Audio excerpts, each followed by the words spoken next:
ఇది గంగ చెంబు అంటారు. గంగ చెంబు అంటే కాశీకి వెళ్ళినప్పుడు గంగ నీళ్లు తీసుకొచ్చేవారు అనమాట. అంటే గంగ నీళ్ళు చాలా ప్రెషస్ కదా, అంచేత ఒలికిపోకుండా దీన్ని డిజైన్ చేశారనమాట. ఇప్పుడు కింద పెట్టి ఒకసారి ఇలా ఇలా అన్నా సరే అది పడిపోదు, తిరిగి వచ్చేస్తుంది.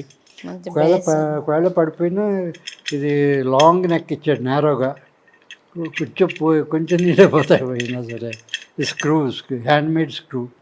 ఇది ఇలా పెట్టి ఇలా తిప్పితే టక్కని వెళ్ళిపోతుంది, తర్వాత సీల్ అయిపోతుంది కంప్లీట్గా. చేతితో నడిచేటప్పుడు it will go with your body rhythm. Correct, బాగుంది సార్. బీబీజీ వారి republic day bumper offer. Amaravati ప్రాంత ప్రాజెక్టులో ఫ్లాట్ బుక్ చేసుకున్న వారికి ఉచిత రిజిస్ట్రేషన్ సౌకర్యం. సంప్రదించండి 04069032244.